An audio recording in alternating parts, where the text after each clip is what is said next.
Drake, another one who disappointed us, I think. I want to know y'all's thoughts on Drake, because we got 2 albums from him this year. Can I be completely honest with you guys? I look at Drake as a gay rapper. So imagine Drake as a bisexual man who does, you know, straight music, and there's like an air of gay caution on every track. I feel like, honestly, Nevermind was him coming out a little bit more, in his sauciness. Wait. An air of gay caution? Yes. Yeah, it's like, he's like, I know I'm making this for straight people, like, ooh, you know, gotta give the gays a little ooh, like, so there's always, what's the new record? The 21. Can you do something for me? Like, I see shimmy to that song, and I'm like, ooh, it do sound like a little, I wanna like flip my ponytail back in. Like, what made you put hands on Drake? I did not put hands on Drake. Oh. And I do not want any problems with Drake. Drake is, right now, that's all I got. That's all I have to say. He's putting in his work. I didn't do nothing to Drake. Drake is my friend. So Drake might have just sent a warning shot in 50 Cent's direction, and it's all tied to the Diddy situation. Once 50 started pushing the conversation harder and putting a spotlight on the Diddy mess, Drake's name got dragged right back into the mix. And now people aren't just asking about music anymore. They're asking if it was ever only music, or if there was always something else in the background. Because when stories start cracking open, the internet doesn't move forward, it rewinds. Every old Drake moment gets replayed. The handshakes, the parties, the friendly link-ups, the sudden fallouts. Stuff that used to look normal starts looking questionable when people view it through a different lens. Y'all remember back in the early 2000s when Drake and Diddy looked cool with each other. Collaborations, good energy, moving like industry allies. At the time, it looked like regular hip-hop business. 2 big names crossing paths, studio connections, mutual respect, nothing out of the ordinary. But now, with ugly allegations floating around Diddy and the whole so-called freak-off narrative, people are going back and rereading everything. The talk is that mentorship and industry favors weren't just favors, they came with strings. And once that idea gets out there, people start looking at every old clip like it's evidence. The street has been loud for a minute, throwing names around like Usher, Meek Mill, YK Osiris, even French Montana. And now Drake's name is getting pulled into that same storm. And if we're being honest, a lot of people aren't even surprised. Because from day one, the way Drake moved has always had folks side-eyeing him. Not saying anything like it's paperwork, but the energy, the patterns, the breadcrumbs, people swear they've been noticing it for years. And one of the loudest voices that reignited all this Drake chatter was Orlando Brown.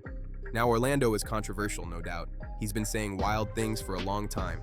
But here's how the internet works. Sometimes the messiest voices still set off a chain reaction.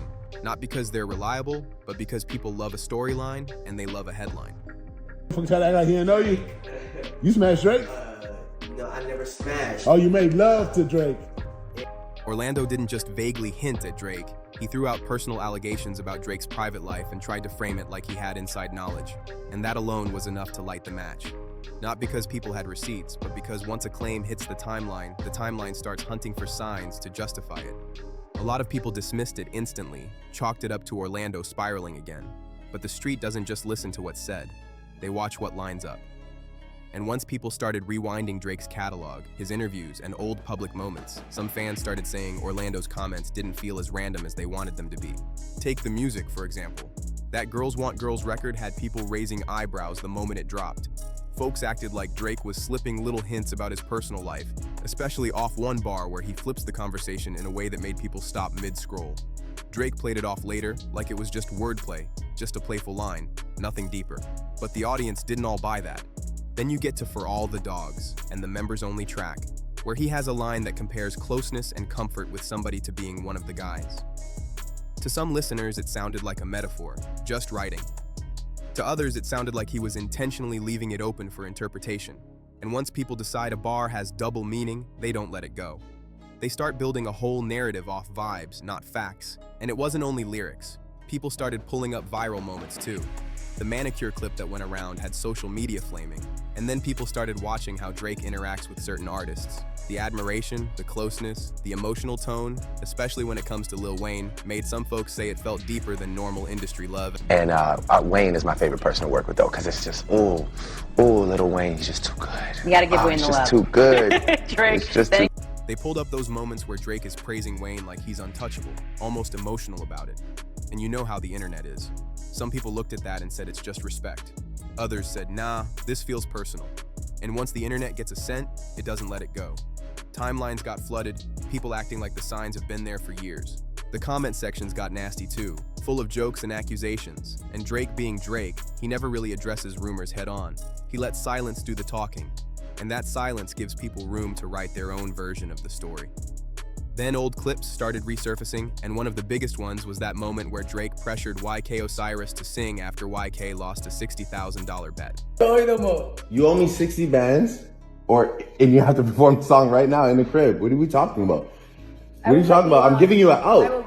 I'm not Baby, I'm not Boosie. You don't owe me no 2 rags, 5 rags. You owe me 60 bands. I'm playing the song right now. You ready?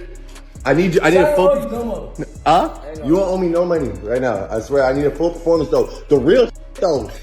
Take a little dance and everything.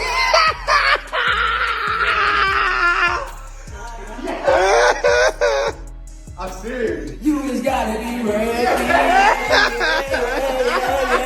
Oh, again. Back then, people laughed it off like it was just a funny celebrity moment. But when folks rewatched it later, the body language hit different for some viewers. They didn't read it as playful anymore. They read it as dominance, like a hierarchy being enforced on camera. And people online started calling it a boss move, like Drake was showing who's in control. And then, YK's baby mama posted her situation, and social media did what social media does. One post turned into 100 theories, and the clip got reposted like it was context for things nobody can actually prove. That's how the internet moves. It stacks assumptions on top of assumptions until it feels like a movie plot. Now here's where the Diddy connection gets pulled back in. The talk has been that Drake was around some of those Diddy party environments at different times. No receipts have been put on the table proving anything specific, but the rumor mill keeps running like it's fact. And the way people tell it, Drake stayed close for a while, really close, until he didn't. Some insiders claim that once Drake hit a level where he didn't need industry giants the same way, he started pulling back, creating distance, protecting his brand, protecting his image. And the narrative people push is that this kind of pullback doesn't always go over well when pride and power are involved. That's when reportedly the relationship cooled off and tension started brewing quietly behind the scenes. And remember, Drake didn't come up alone. He had mentors and people he studied.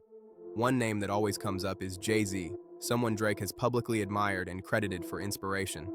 I remember when I was about like 17 years old, I was in a parking lot. I was watching Jay-Z do a show for an event at the time that was called Rock the Caravana. It was like the first time Jay-Z had ever really like come to the city and shown us love.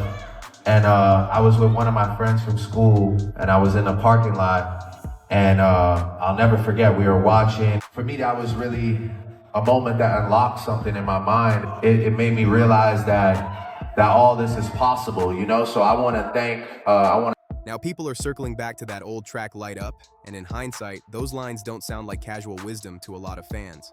They sound like a warning. Jay was basically laying out how the industry comes at you smiling, how favors come disguised, and how friendly meetings can carry strings. Even the way he references traders and coded sit-downs, fans take that like a blueprint. Like Jay was telling Drake, watch the faces that offer you something for free, because it might not be free at all.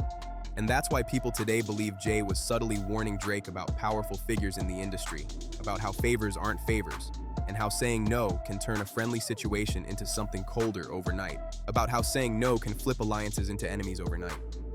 And if Drake really took that message in, it could explain why he started easing back the moment the energy felt off. Then 2014 happened, and on the surface it looked like a simple industry dispute, a beat situation, the 0 to 100 beat. The story floating around is Diddy felt like that beat was supposed to come his way, and Drake dropped it anyway. The record took off, went crazy, and the chatter is that Diddy was heated. And that tension allegedly spilled over at DJ Khaled's birthday party in Miami. Word is Diddy pressed Drake in the club, things got physical, and people claim slaps were thrown. Whether every detail is perfect or not, that moment is what most fans point to as the real crack in the relationship. But some people say it didn't end with one night. Because the deeper rumor is this was never only about music. It was about power, ego, control, and industry politics. Even 50 Cent was loud about that angle, like there was more going on behind the curtain than the public story ever admitted. Puff can't hear a hit? That's kind of crazy. he still hear things from back then, that time. Oh, got you now. Right. Okay. Got you He saying. can't buy the right. He can't. You play it for him right now, and it's hot. He can't buy it. This is why he's fighting Drake. When you hit Drake, because he used the beat that he didn't actually use. 0 to 100. Right. You see what I'm saying? So if he heard it and then he heard Drake use it, but it wasn't a hit yet until Drake put the lines on it. And he's upset about that because he can't hear it, but he felt like he took something from it. And then you start hearing the darker talk. Whispers in LA, people saying the tension got serious, that the vibe around Drake shifted, that there were people who didn't want him comfortable in certain spaces. That's heavy talk, and nobody's dropped real receipts on it, but the fact it kept circulating is what made fans believe Drake wasn't taking chances. Because regardless of what was real or exaggerated, Drake moved like somebody who wanted strong positioning around him. He started linking with people who had real reach, real respect, real presence. That's where the game enters the story. And the way people tell it, Drake didn't just collaborate with the game for music. He got close for positioning and protection because the game was tapped in, certified, and respected in the city in a way that mattered beyond rap. Drake even shot visuals in Compton like he was sending a message that wasn't for the fans, it was for the streets. And here's the part that really lit the internet up. Whack 100 claimed that during one of those Compton video shoots, Drake got uneasy. He allegedly spotted unfamiliar faces, felt the energy shift, and thought something was off. Drake in game, do a song. What about it? And Drake comes to Compton to shoot the video. 100. He shot it on Brazil and Wimbledon. What all happened during that video? What was that? He pulled up, Drake gave us love, Stunner cleared it for me, didn't charge me, Drake didn't charge for the verse. Drake actually brought his film crew to film it for us. That's what he wanted to do. We was on the famous Brazil and Wimbledon shooting it, in the canal. We had to move blocks. And when we move blocks, we send the little homies to do what they need to do. Drake kind of seen some activity and, shit. He did what a motherfucker you supposed to do. He got out of there. So we sent somebody to get him. Bro, it's cool. That ain't for you. That's for us. Because, we seen shit going on. But, we moving blocks. We're not just going to hit the block without the block being right. So we had to make sure the homies, went and cleared the block. He came back and we finished the video. So the story goes, Drake dipped fast. Wax said he had to send somebody after Drake to explain those dudes weren't there to harm him, they were actually there to protect him. And whether you believe that story or not, the reason it sticks is because it matches the theme people keep pushing. When the industry gets tense, it doesn't always stay in the booth.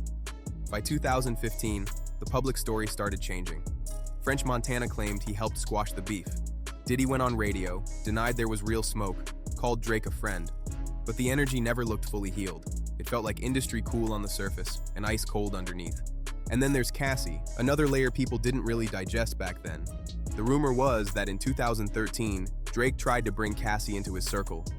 Even if it was just talk, people said that alone would have been enough to set Diddy off. And with what Cassie later described about control and obsession in Diddy's world, fans say perception becomes reality. Sometimes it's not about what happened, it's about what somebody believes happened. That's why people dug up Lil Duval's old tweet about hearing Diddy swung on Drake in Miami for saying hello to Cassie. Back then it was a joke. Now, people replay it like it was a clue. Fast forward to everything happening around the Diddy case and the public fallout, and people start watching moves like they're chess. Drake unfollows. Diddy keeps distance. The vibe turns into, I don't know him energy. And right when that temperature is already weird, 50 Cent comes back around, pushing his Diddy documentary run and teasing more footage, more names, more material. That's when the internet starts asking the uncomfortable question. Are there more recordings, more unseen material, more stories that could pull other names into the spotlight? And if names like Meek, Usher, French, and YK keep getting tossed into the conversation, fans start wondering who else ever moved close to that world, and who might catch stray smoke just for being in the same rooms back then. That's the part people can't let go of, because when dots feel like they're connecting, silence doesn't calm the internet down, silence feeds it. And with more 50 content always being teased, folks aren't just watching Diddy anymore. They're watching everybody who ever stood too close to him, including Drake. So, what do you think? Was Drake just another artist navigating a dangerous industry full of power games? Or is this another case of the internet turning old moments into a brand new storyline? And if more names or footage ever surfaces, who do you think is next? Drop your thoughts in the comments. Subscribe to MicTrip for more. And if you want that unfiltered heat, Hit the like, lock in, and stay tuned because the next story is already loading.